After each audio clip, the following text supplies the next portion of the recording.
weights just like this for profit online is what got me out of the hood. You could buy dumbbells like this for like $1 per pound and sell them on eBay and Amazon for $2 to $3 per pound, basically doubling your money every single flip. Hello and welcome to Black Economics. We have with us today Saykho, a young man who's doing amazing things on the internet, and we came across him on Twitter. Loved his message, and I thought our audience would love to hear from him as well, and maybe also the wider public should listen to this guy because he's in a way almost performed miracles, I would say, but he's going to tell us a little bit more. So Saykho, over to you. Tell us, what have you achieved? Yes, ma'am. Over the past 4 years, I've been able to start a business with about like my last $400 check from just a fast food job. Use that to really steamroll, add leverage, and build almost to 2 million, well, build over 2 million in sales. 2 million in sales. Okay, that's Yes, very ma'am. good. That's excellent. Okay, so you said you started with 400 pounds. Yeah, about 400 USD since I'm in the Oh US. yes, $400. Yeah, we're in the Yes, we're in the ma'am. UK. Okay, Understood. $400. All right. So, So what did you start selling, and where did you sell it?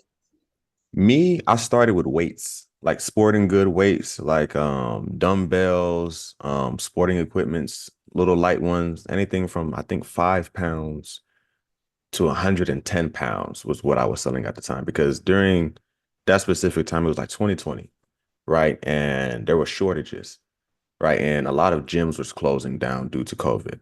Yeah. So people were staying at home and building home gyms. That means there was an increase in demand for that home gym equipment for those sporting goods and whatnot.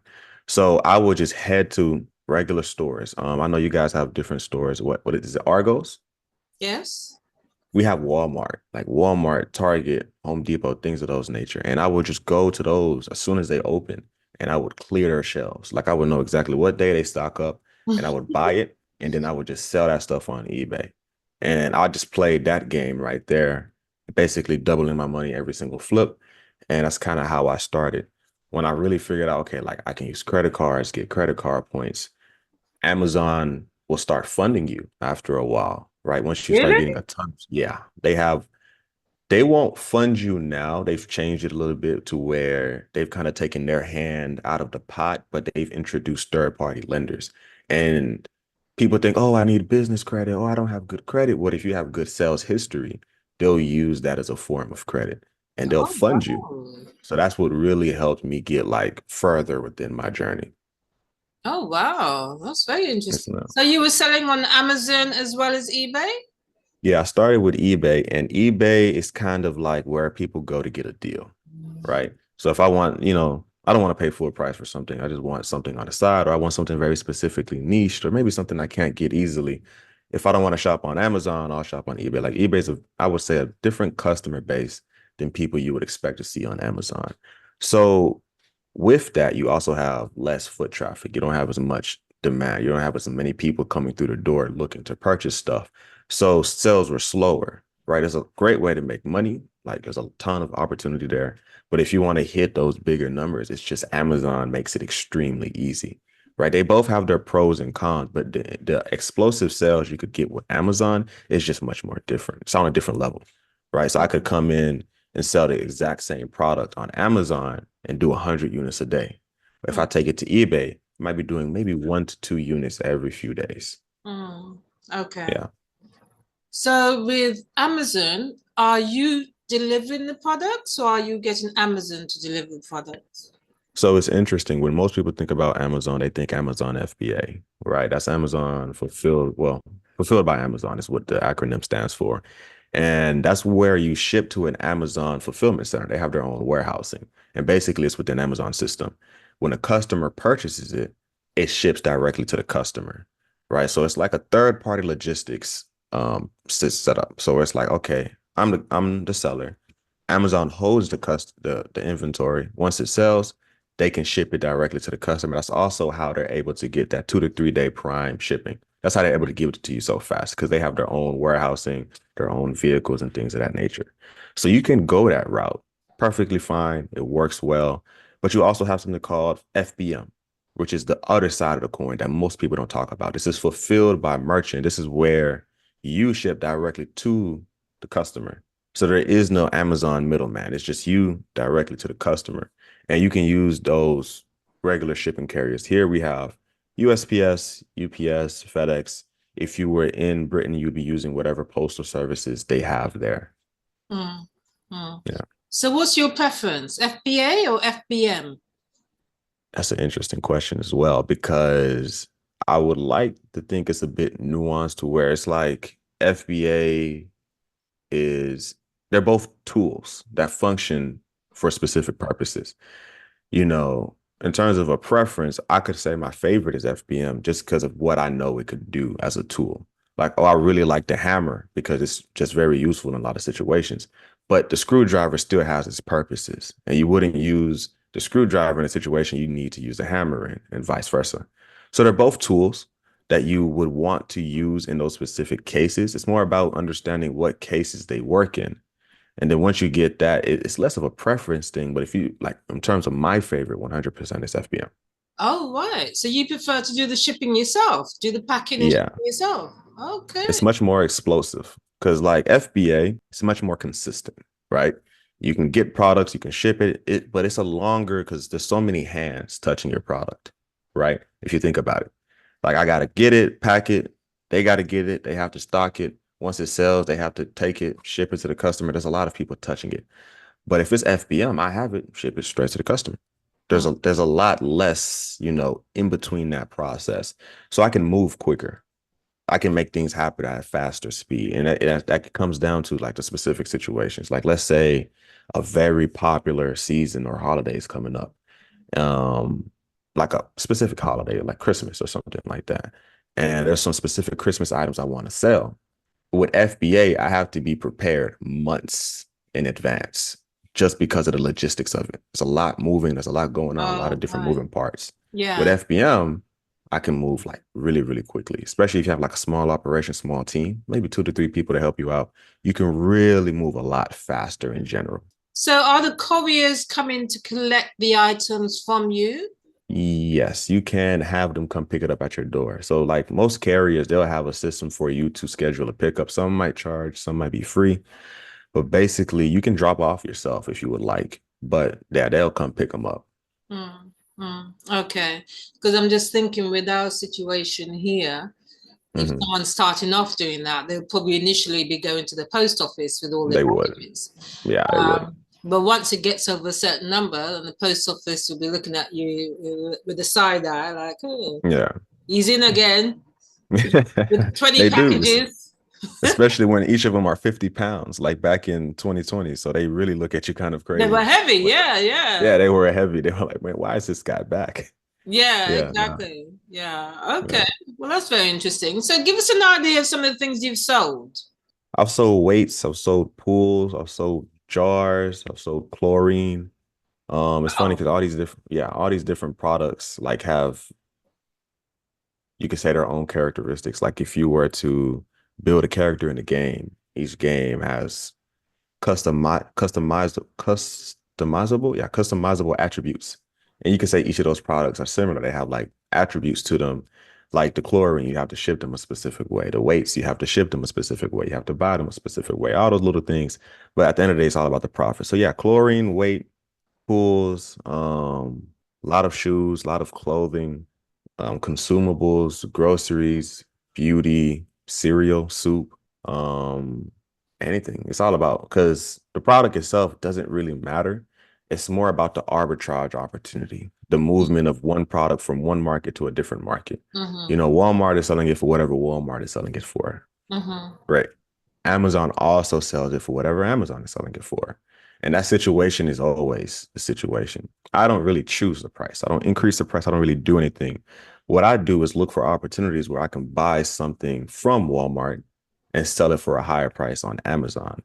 So I'm looking for that price increase, that imbalance, right? And it's just, those are naturally in the market, right? Because if Fenty Beauty decides to go on sale today, well, Amazon might stock that same product and they might not decide to go on sale. So now there's a price difference. And the question is there enough price difference for me to make money?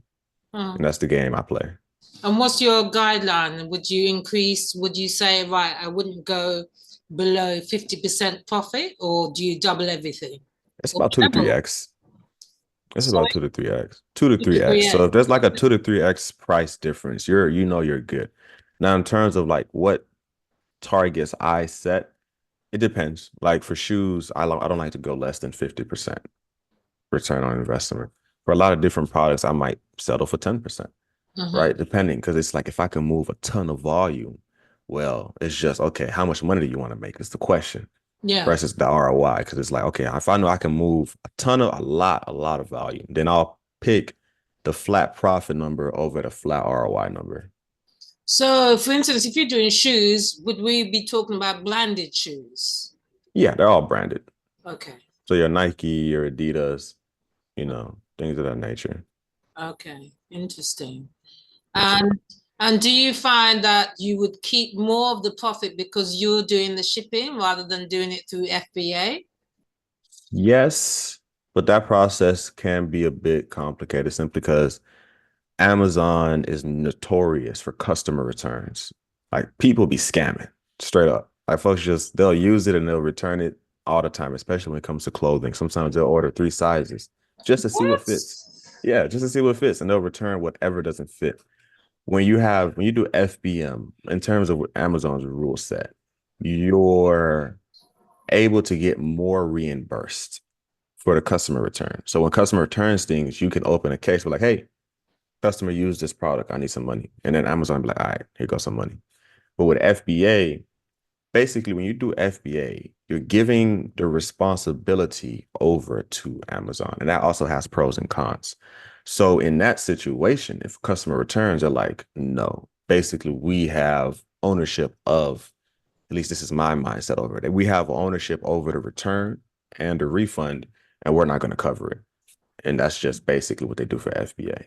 So, like I said, there's both pros and cons to it. And the deeper you go, the more, I wouldn't say complicated, but it can get pretty specific. You don't need to get specific at all. You could head to a Walmart or Argos clearance section and start looking for profitable items, stuff that just sell more. Start selling immediately. But once you start, I want to start doing 100K, 200K per month. That's when you start thinking about the more complexities and the nuance specifics, as you should, right? Okay. So we mentioned FBA a few times, so maybe we should explain what it is for people who don't know what FBA is. What is that? Yes, man. FBA is when you ship products to Amazon warehousing.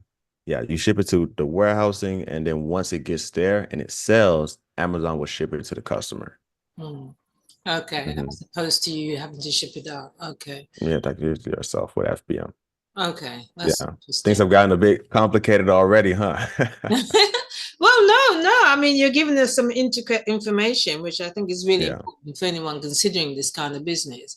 So it's interesting that you buy locally. So you basically Hmm. go to a store which is near you, and that's where you Yeah. get your products. You don't order in from China or the Far East. No, you can. Why?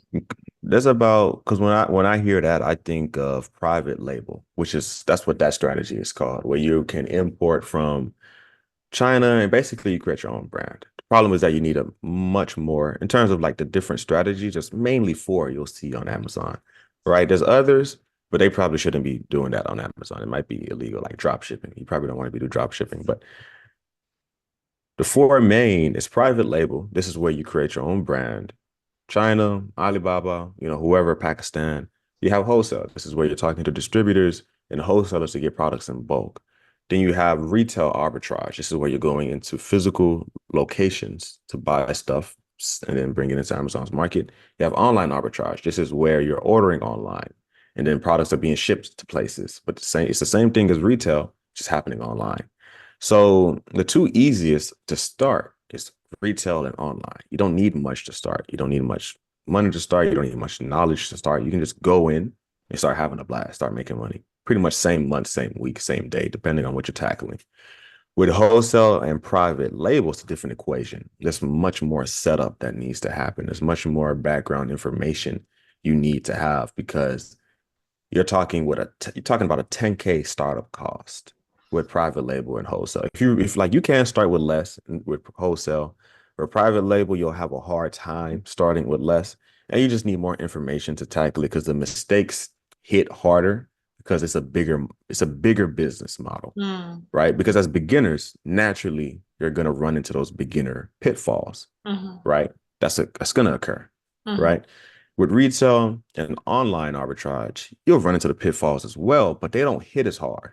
Oh, I made a mistake. I lost $50. Oh, I made a mistake. I lost $10. Private label. Oh, I made a mistake. I lost all of my startup fund. You feel me? So that's the bigger difference. But yeah, you can just go into retail stores, you can just go on online websites, and you can just buy stuff and sell it for profit. Do you do advertising with Amazon? No, ma'am. There's no need, because when you're doing your own product, sure, you need to say, hey, people, I have something very interesting. Come buy it. You have to let them know. That's advertising. But with Amazon, the people are already there. The product is already there. So imagine I know that this product is on Walmart and it sells for $5, and I know this product is on Amazon and it sells for 20, right? That product already exists. It has monthly sales. It has a customer base. People are already interested. I'm just like, okay, well, I could buy it for 5, sell it for 20, and I'll keep everything after expenses. So that's pretty much the game there. It's just our basic arbitrage. So with that, we can do advertising, but even if we do, it's super, super basic. There's almost zero advertising cost with arbitrage businesses that do retail or online, or just basic reselling businesses that you sell on Amazon. Interesting. Okay. So let's go back. Tell us about your childhood. Tell us about how you became the young person that you are today. A shining light, an example of what people should do. Tell us when you start. Interesting. Well, I would say childhood was pretty simple. I mean, I wouldn't think it's any different to anyone else's. Both parents I came up in both parents, I don't know how to call it, both mom and dad household. And basically, my parents immigrated from Mali, West Africa. Oh, wow. Yeah, about a long time ago. They didn't come with any papers, though. Is that French speaking? French, yes, it is. Okay. They speak French. So it's French, Bambara, and Bambara is the native language. So they migrated over quite a long time ago. But, due to paper issues, not really English speaking, they couldn't really, find the best work. They weren't really able to earn, you could say, the best income. And you could say we struggled a bit to kind of make ends meet. We made ends meet. That was good. But you could see they were working, basically. They were really, really working. They were, just out every day, putting the time in and things of that nature. So with that, I kind of grew up seeing that. See what I'm saying? So I kind of grew up seeing the hardship of like where it comes from to like really struggle and not have the opportunity that maybe everyone else is more aware of and able to tackle. And that's kind of how I came up. So from an early age, money was a big thing, was a big staple. It wasn't something that was just floating around that just always happened to be there. It was more something that you had to work hard for if you wanted it. It's not something that would just magically appear in a bank account just because, wasn't anything we were born into. It was more like, if you want XYZ, you need to work for XYZ times 10 just to be able to afford it. Oh, So wow. with that, I started just money insights pretty early on, right? I think it was just more inclined just from watching my pops and my mom do what they do and how they do it. So I think in, what was it, first grade, I took a bag of lollipops and I would go sell it for like, I don't know how much money I was making at the time, but it was basically like a bag, little lollipops, maybe 100 in a bag, and I would take it to school. And I was selling every day. I would come home with my pocket full of coins because those kids always had quarters for some reason. And it got to the point where somehow, some way, I think someone was mad or something. And they told the principal, they told me I needed like a seller's permit or something. And basically, I couldn't sell. They wouldn't allow me to sell. So I think that was my first taste of really like getting things started. Fifth grade, I had something similar. I'm not sure if you're aware of Dragon Ball Z. No. Okay, so it's like you could call it a show, a little anime. Basically, I'm a big fan of those, and I would take those drawings and I would print them out and I would take them to school and I would trade them. So Wow. you know how you trade Pokemon cards and Yeah, things yeah. like that, stuff like something like that. But I was like get these really cool pictures of like characters that weren't even real, right? And I would just print them out and I would take them to school to the point where it started a little market within because it was fifth grade. There was three classes next to each other. So it was like I was here, next class was there, next class was there. We were just trading like Dragon Ball Z pictures to the point where I was able to start selling them, like making money off of it. Wasn't anything crazy, maybe like $10 a week, something like that. Mm. And yeah, so we keep pushing, we keep pushing. We also move a lot for some reason. Like we move a ton. Even now we're thinking about moving. So all of that might have happened over three different states, but the main state I came up in terms of my childhood was Memphis, Tennessee. So that's where most of this happened. Huge crime rate, was cheap, it wasn't super expensive to live in, but Mm. you also had to live with gunshots just Oh, ringing, wow. right? I remember one time, crazy. This was like during Christmas, and I guess I'm not sure how they do it or how they budget it, but basically a family was getting ready for Christmas, and the mom had her Christmas money, and it seemed like the baby daddy or the man in the house had stole the Christmas money. And we just hear them just screaming and fighting from their apartment to the back of our house. Because where we lived was the gate. That was like the end of it. But in that community, there was always holes, right? Because if you're ever in like a ghetto situation, it doesn't matter if it's gated. They're gonna find ways to like create holes so they can always just like, there was tons of ways to get in and out without any type of detection. So we just hear that just going on. Wake up in the morning to gunshots, and it was just something casual, right? It was really normal. I visited recently, like maybe after 9, 10 years, and I heard gunshots for the first time in Mm. like 9, 10 years. And I was like, oh, I'm back. And it was it was such a weird feeling. I had to like one of my boys, he had we would just drive, we was out doing something. And I was like, man, that's the first time I've heard gunshots in like 9 years. I didn't, I mean, it was just a very, Mm. it just hits you all at once, like, oh wow, it's still here. So Oh, exactly. It's still here. yeah, it's still here. Mm. So I would say kind of that's the situation I grew up in, but that also, again, was what lit a fire underneath me, right? That's what kind of inspired me to do what I'm doing now and to work how I work. So tons of hustling, right?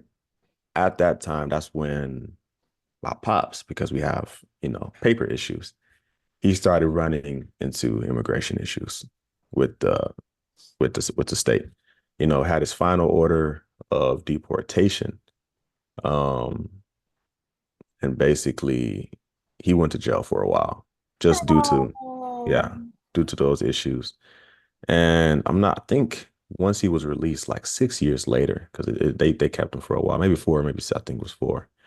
We moved to Houston, right? Finally got out, moved to Houston. Things started to look a bit better, and they got him again. But this time, they finally executed like the final deportation. Instead of holding him, they just kind of sent him back to Africa. So that's when we really kind of started to struggle because it's like, okay, the main breadwinner at the time is no longer here. And I was doing pretty well too. I had a job at like a little fast food restaurant. I was in high school selling cookies, snacks, cake out of my backpack. So I was bringing in like 100 a week while I was doing, part-time at one store. And I think I was also like a little teacher assistant after school too. So I had like two part-time jobs. That's interesting. I forgot about that little job. Yeah, something called Kumon. Basically, you just go there and you help little kids with their math. So Yes, super yes, easy yes. stuff. Yeah. It's staying awake was the hard part, but super Oh. easy stuff. Yeah. So So your mom had after her immigration papers, so she was okay? she wasn't she was asylum. So she Asylum. didn't have the yes, asylum. Yeah, she didn't have the same struggles he did, Oh, basically, with wow. papers. So that's when, we really started to struggle. And that's when a few years after that is when I really started to get into, okay, maybe I can do this online business stuff because I was working at Whataburger, right? That was probably my best job. Yeah, I was happy to have that job because now I could help with rent at a consistent pace. 400 a week, I've never touched money like that in my life. So I was able to like pay something, help with the bills at consistently, like do well. But I was struggling with college and working at the same time. Of Like course, a yeah. lot of people do it. I couldn't do it for the life of me.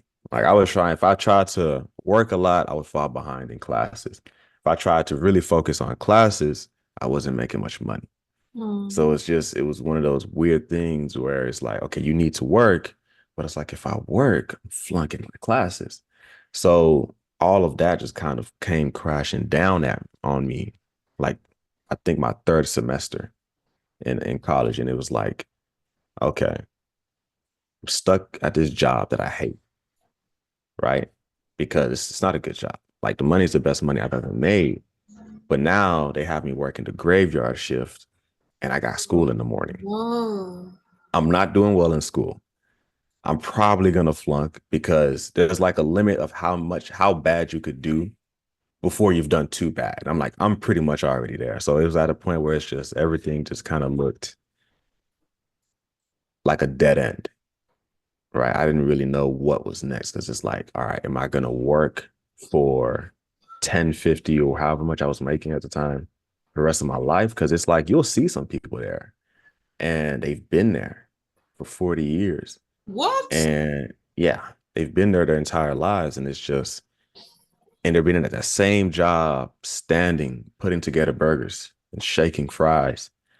And you talk to them, you make friends with them, of course, and they'll tell you, like, yeah, man, I was gonna start a salon. I was gonna do this. I was gonna do that, but that happened, this happened, that happened. Oh. Now I'm here. So it's like, that fear really I'm not gonna say it messes with you, but you wake up different. See what I'm saying? Like you kind of wake up different. I was young, maybe 18, 19 at the time. So to be that kind of not optimistic about the future, it's a very uncanny feeling. So that's the time where I kind of ran into like the making money online space. You see what I'm saying? Like I saw a lot of people, not a lot of people. I saw one guy, it was on Facebook, and it was like a tweet from a really big person. You might know him, CJ Johnson, Chris Johnson, something of that nature. Yeah, he's super big in Texas because I think that's where he is. And he was really big at the time too. I think he's multiple millionaire, like millions in the bank kind of a guy. So he's really good at what he does. And I saw one of his tweets reposted on Facebook. And that's what got me into like Twitter. And I don't know if you know, but like Twitter is like a haven for like side hustles and business and things of that nature. It's like they call it money Twitter. And it's just a lot of people sharing their insights about how to make money, side hustles, businesses, vending machines, phone flipping, just a lot of different things. At the time, it was, you could say, a lot less sophisticated. It was just a lot of people with a lot of different insights just throwing information everywhere. And it was, I wouldn't say overwhelmed, but I was just trying to grab everything as it was coming because it's just like, I didn't even know I could do this. Like I've tried different things before, but I've never really known what to do. Like in college, there was a Shark Tank event where we would have to like introduce a business. And I won it. It was for a hair brand. Wow, well done. Yeah, thank you. It was like $500 to give me like a little big check. Woo. Yeah, and if you wanted to take the idea, you could go get funding, right, from like the actual people in the community. You would be able to go get funding. So I sat down with the people that came up with it, and then we realized we have no idea how to do this. Like we wouldn't even know where to start. Like we didn't know anything about business. We didn't know anything about creating a product. It was like, okay, it sounds very cool in theory, but this could be imaginary for all we know. So finally being in a situation where it's like, oh, how to start, like you get the early game, the mid game, the end game, you get everything. Where it's like, okay, here is a roadmap for someone who didn't even know that the roadmap was real reality. That was life-changing for me. And that's kind of what catapulted me to where I am now, where it's like, of course, I could go get a real job. I could go get, I wouldn't even call it a real job. I can go get a 9 to 5, right? But if you talk to anyone with a 9 to 5, they're gonna call it a real job. And that's an option. Or I could do what I'm doing right now. So it's like as I continuously learn more, my base of competence just continues to grow where it's like, okay, well, if I was to lose everything today, I would know how to make it back in 3 months, Mm, 6 months, right? Because once you have the skill, mm, it doesn't go anywhere, right? You understand that the arbitrage opportunities exist. I just need to capitalize on them. You understand that this opportunity exists, just need to capitalize on it. So I think that's the most important thing. I think that's what college tries to promise people is a skill. That hey, you'll never be without a skill. You have this degree and they can't take that away from you. But I think when you have a skill and it's guaranteed because it's not relied. I don't need to ask anyone for permission to do what I do. I don't need to go hope that someone accepts me, right? I could go on Facebook Marketplace and buy something and then resell it back on Facebook Marketplace, right? I could just make a post and sell it that way. It's like there's just so many different ways to play the game of arbitrage and just so many different formats. There's it's too expansive, mm. right? There's Walmart. You can sell on Walmart. You can sell on eBay. You can sell on Amazon, Poshmark, Macari, right? Etsy. Like there's just all these different opportunities and they all function very similarly, Mm, right? So I think in terms of kind of where I've come from to where I am now, the real comfort is knowing that there is no bottom anymore, mm, right? Because I know some people think, oh, if I lose my job, what am I gonna do? And it's like, well, I'm comfortable in the idea that if I was to lose it, it's like, okay, here's how we're gonna make it back. mm, mm. Yeah. Okay. Can I just ask about the competition you won Hmm. with regards to a hair product, you said? Yeah. What was a hair product? It wasn't anything crazy. It was more like those mystery boxes where you sign up for a subscription and you get a random product every single month. That was the idea. Was Oh, basically we would get like sample size products for a specific type of person. And basically to figure out that specific type of person, you would enter like a questionnaire. Like, here's my hair type. Cause at the time I cared a lot about hair. Like it's funny, I don't have any hair now. But at the time I really cared about hair and I knew a yes, lot you about do. hair. Eh. Like I think I was growing out I had dreads or something at the time, I think, or I was growing them out. Basically, it's just I spent a ridiculous amount of time like researching how hair works. And yeah, it was a good idea, figure out what kind of hair type, what kind of person, what their interests are, what they want to do with their hair. We ran like college-wide surveys to collect information and stuff like that. It was super cool, like a nice little college Wow. project. But Mm. in terms like it was just homework Yeah, to a certain yeah, yeah. degree. Yeah. In terms of making it Well, it's an real, it idea was you could put into practice at some later point if you wanted to. absolutely. But I mean, I'm looking at the model and it's just like it's a cool model. I don't know if it's super popular anymore. I think it was more of a trend Oh, back then because there okay. was quite a few brands already doing that.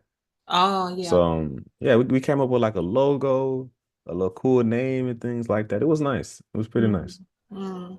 Well, I think you have the skills to um expand your business in so many different ways. Yeah, You know, that's an issue. yeah. That's Judging, that's an issue. yeah, judging by your talents in other specters of business, I think that you will go far. Now, you were saying in one of your tweets that you want to retire at 27. Can I ask how old you are now? 23. 23. So you got 4 years. Yeah, we got 4 years to get there. I We're don't pretty think you're going close. to retire though.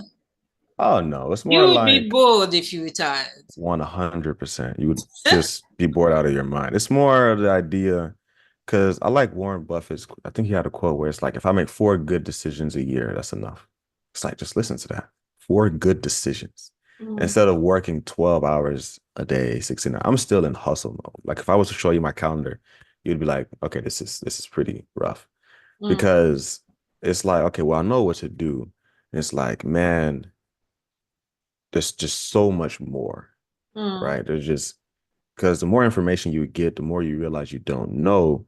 But the bigger the abundance cap is, the further the glass ceiling gets, right? It's like traveling to uncharted lands or somewhere you've never been. And the more you walk into the distance, the bigger it gets, the more wider it gets. And like you said, there's just so much opportunity, there's so many options.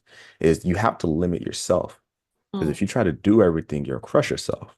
So Yeah. you have to really limit what you do and what you spend your time on. And that's a major decision. It's like, okay, do I pick option A? Do I pick option B? And how hard do I go? Well, we know how hard you're gonna go, but it's like, is that the right choice? Mm. Right. So yeah, it's like, retire 27. It's more like, okay, I want to be in a position where I know my family is 100% taken care of. Mm. Right. I know I have XYZ in order. I have specific ideas of kind of where I want to be by Mm-hmm. like that age, or at least in the next 4 years. Mm. But it's like, it's cool to have dreams and visions. But I think the real fun is like those little micro decisions you make every day. That 5 minutes you spent on that random Wednesday. Like, what did you do then? Right? Because those are what adds up to make up that grand year goal that you have that'll span over 5 years. It's like, what were you doing in that little 30-second span of time? What were you focused on? Right? Were you scrolling on TikTok? Or were you working on the things you said you wanted to be working on? Because it's easy to talk about your goals and your dreams, but it's much more interesting when you sit down to work on it, because now there's actual functional pieces that needs to be crossed out before you can progress to the next one. And it's just a bunch of series of that. I'm very much into time management. Yeah, How do you manage your time?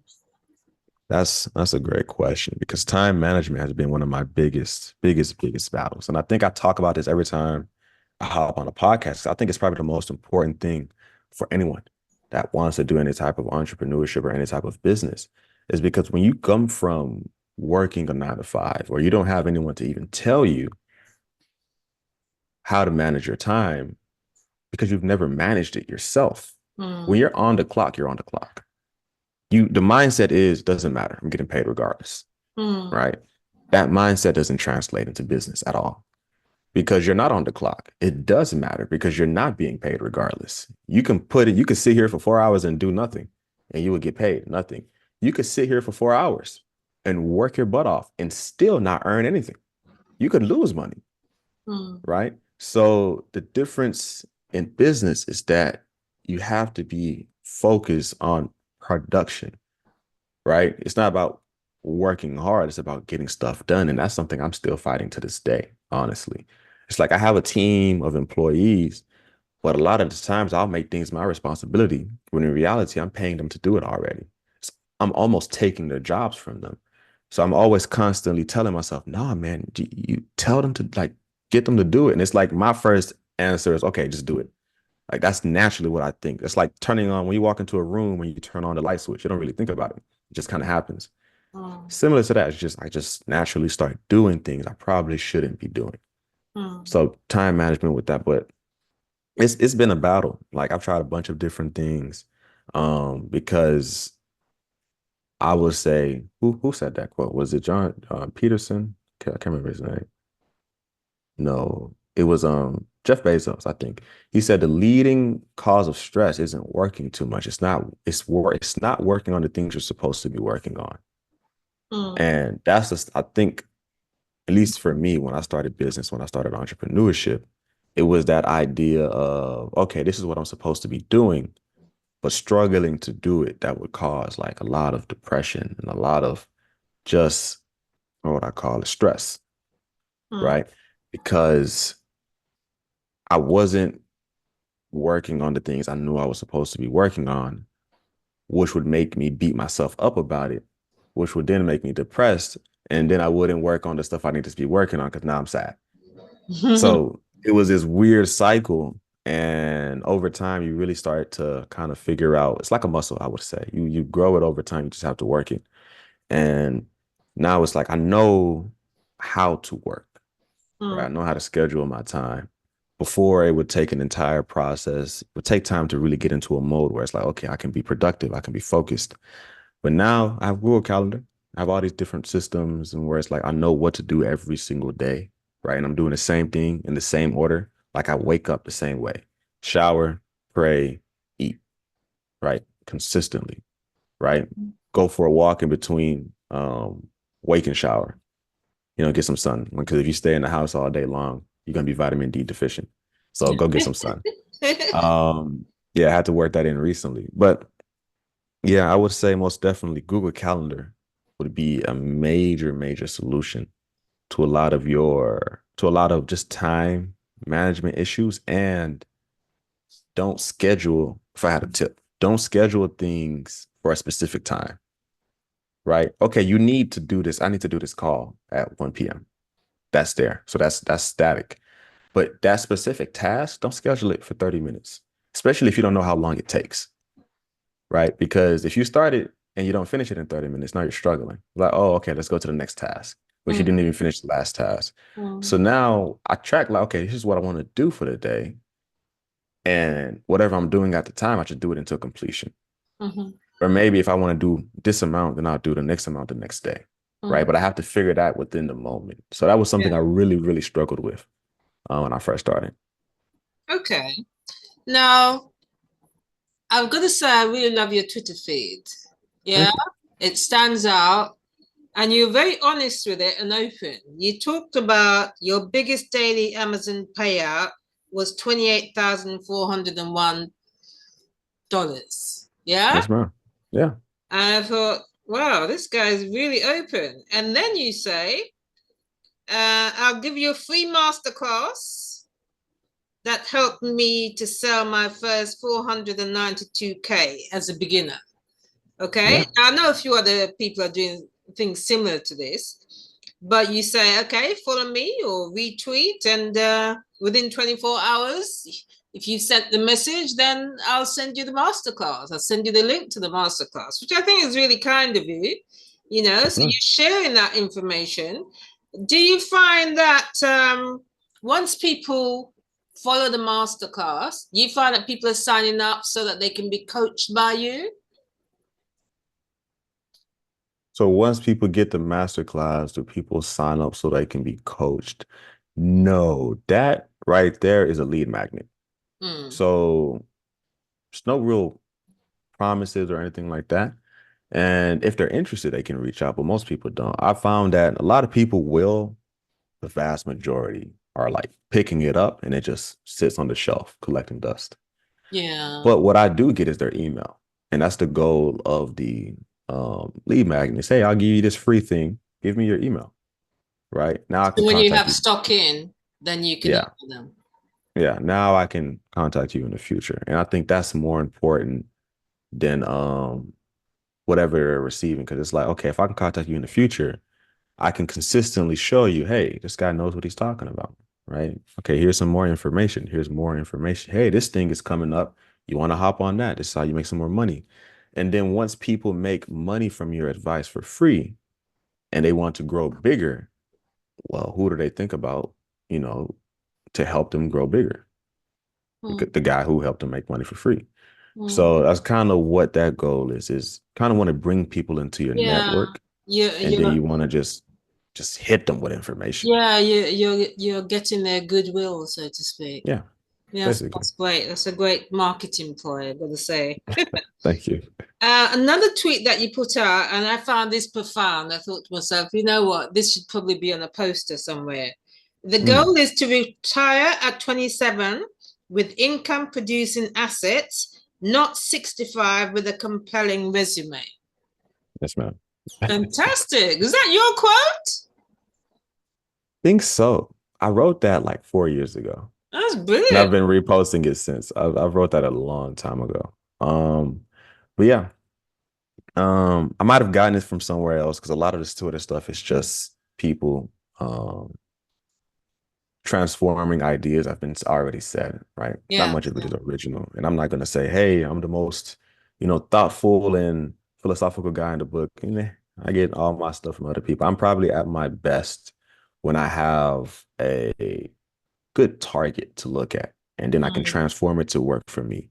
But yeah, mm, no, that just it's more of an idea that, you could work your entire life. And I think I like how it kind of encapsulates that entire idea. It's like a very short tweet. That's the best stuff when you can pack a lot of ideas and just a lot of takeaway, in just a few mm, words. And I mm. think that's what that does is you could work your entire life and it basically gets summarized into a sheet of paper. Now you're retired and no one cares because you're old. Or you could work for yourself, right? And you could sacrifice your early 20s and really sacrifice, you know, I'm not going to say don't party, don't have fun, but really lock yourself in the lab and really focus on building what you say you want to build. And by giving up that time to be that person you want to be, you get there faster, right? So I think that's kind of the point of that tweet. That's brilliant. I love So that. So, would you say that you're in a position now where you don't have to worry about money or bills or where's the no. next dollar coming from? Mm-mm. Well, nah, 100% got to worry about money because, like I said, my pops is in Africa and You still I have there? family here. Yeah, he's still there. Oh, And the work there isn't work. So I've been kind of funding multiple households at the same time. And the mm, very interesting thing about people from my area of town is not only do they kind of want you to fund their bills, but they also want you to fund other people's bills. So oh, yeah, it's expenses are pretty crazy. It's like I've never been the guy to tap into the, oh, I need a Lambo, I need a Rolex, because family needs to be taken care of first, right?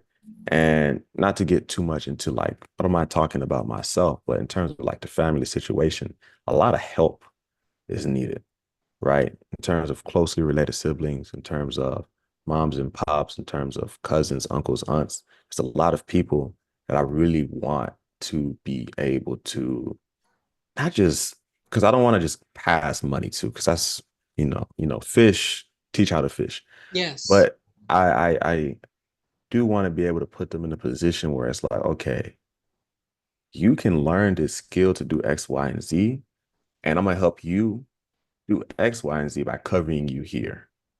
And Mm, I like being able to put my people in that type of position.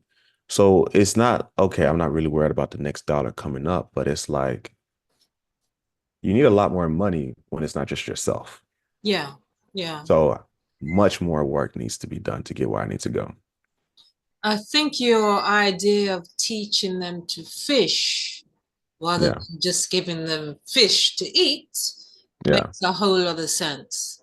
Yeah. Because if you can get maybe two people doing what you're doing, and then eventually maybe five, and then eventually maybe 10, that's the kind of ambitions you're working at. Yeah.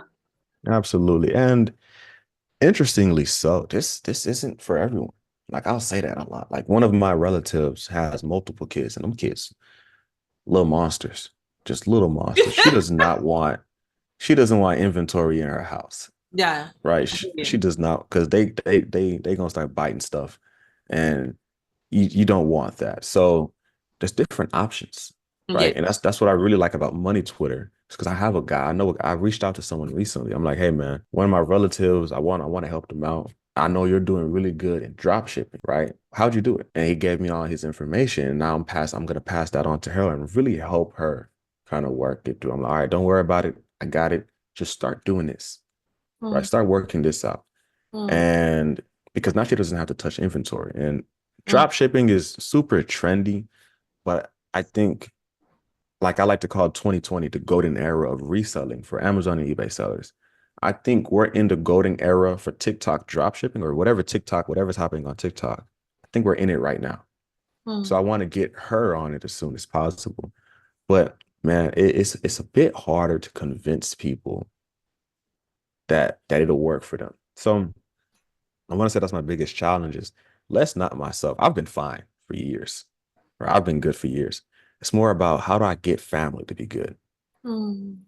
right? So that's kind of where I'm at. Yeah, I hear you. Because you want to take people along with your success. That's really what Yeah, you. that's no, absolutely. I would have like the thought, okay, I could just abandon everything and go be rich on a lonely desert by myself. Doesn't make sense to me, right? It's like, why would I want to be successful and alone? Okay, I'm successful now, but all the people I'm supposed to share the success with are not here because I abandoned them on the way up. Well, I yeah, don't think that's yeah. viable. And some people, when they do get a certain amount of wealth, they Mm, become lonely because nobody else that they know is in that position. And they yeah, I always don't. start to feel that, oh, when we go out, I always have to pay for everything, or people always asking me for money. And that seems to be a problem for them rather than what you're saying. I'm taking people with me, I'm working to bring people with me because it's lonely Takes at the longer. top. Yeah, yeah, At least so I 100%. hear. I Oh, would say, I would say most, it takes longer to bring people with you yeah, because a group operation, much more needs to occur. Like, yeah. with FBA versus FBM, it takes longer with FBA. There's a lot of hands in it. Same thing with a lot of people. It's a lot of different hands, a lot of different minds, right? That Mhm. need convincing, that need transforming, and things of that nature. So, it takes longer. It's harder, 100% harder. But I do think it's better than just being successful by myself or Mhm. having all of this winnings. But whenever I think about my family or think about my friends, I try to kill the thought because I know they're not in a good place. I Mhm. personally wouldn't want to live like that. So I Mhm. think it's more about trying to live the way you want and working with the burden of that. Okay. Do you have siblings? Yeah, I have a ton of siblings. In my culture, you're not supposed to count people, but I think I have like 4 or 5 siblings. Yeah. Okay, okay. Yeah. And they admire what you do, or they're thinking, oh, what's he up to? It's funny when I first started, my mom thought I was selling drugs because she was like, "What's all these boxes? Are you selling drugs online?" I'm like, "Oh, please, please, I'm not selling drugs." So yeah, at first they were super, super skeptical. That's funny. It's funny because I make fun of them now because I Mm, know because like they were like big, big doubters. Like mm, at like a lot of different times, they were like, you should go get a real job because it yeah. wasn't making much money at first. Like my first year, I didn't do much. I didn't make much money. And yeah, they were major, major doubters. They didn't really believe. They didn't understand. They were like, "Hey, man, okay, you know, we need help. Go do something else. Go make some real money. Go do something." Or whenever I would, before it like really took off, when I would run into like an obstacle, they were like, "Okay, well now you can go back and do the right thing, right? Go Mm, back to college. Go get a job, mm, right?" I remember one time I made a tweet about this too recently. Um, it was one of the apartments, these nice apartment, really nice apartment, and they had like garages that you could rent.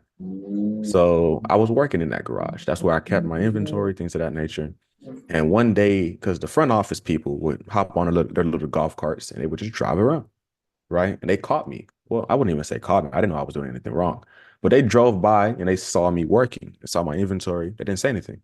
But next we get like a call, like, hey, you need to vacate your garage because it goes against the lease. You can't use it for business use. And I'm like, oh, okay. Super hot in there, right? So I mm, had to have the garage open or I was gonna die from heat stroke. So yeah, if I had known, I probably would have closed it. But yeah, they said, okay, well, you got to go. And it's funny because my people's first, I'm like, oh, okay, well, since your garage is gone, you can go get a job now, go back to college. I'm like, nah, nah, no, we're not gonna do that. And I went and got a storage unit. And that year, I think I doubled my sales. Yeah, mm, I'm pretty sure I've been doubling my sales every year. But mm, yeah, that year I did really good.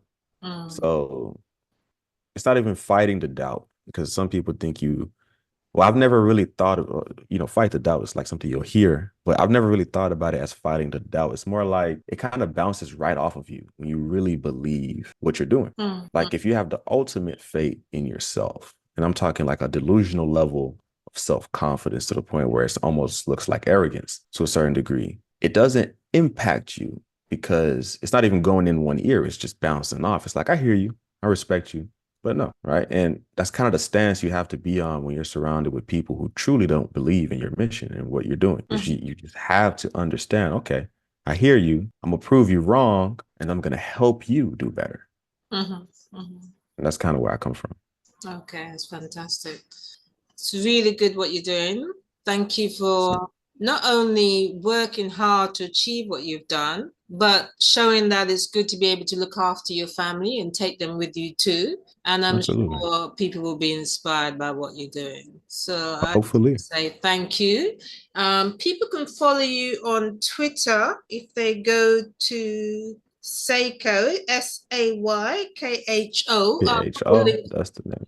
I'll put the link in the description as well. And Yes, ma'am. I think you have a YouTube channel as well. I have a YouTube coming up. It's something I 100% need to start and just get going because you can just provide information like this, much more compacted, just better. Twitter's cool. You can give information, but being able to really deliver information, I think YouTube is best for that. So YouTube at the same username, seven Yeah. fig FIG Sayko Saykho.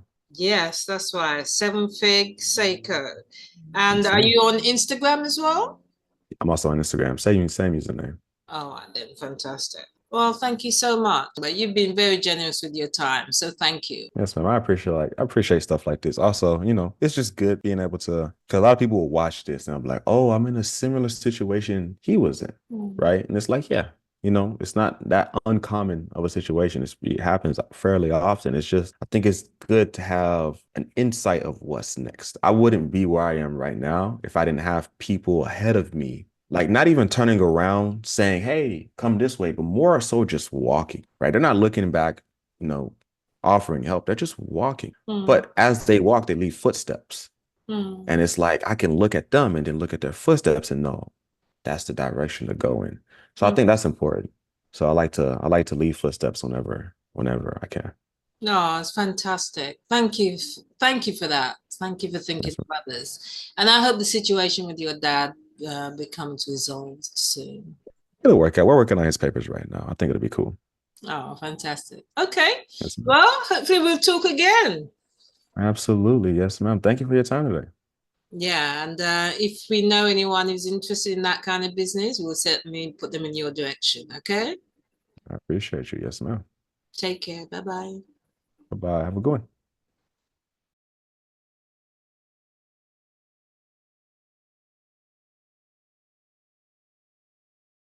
The revolution is here. LionX AI services. AI chat, your questions and our AI assistant's answers. Write blog post in a single click. Create AI images, free trial. In an era where technology is rapidly evolving, the line between human potential and artificial intelligence becomes increasingly blurred. However, rather than viewing AI as a threat to our capabilities, it's time we embrace it as a tool for enhancement and empowerment.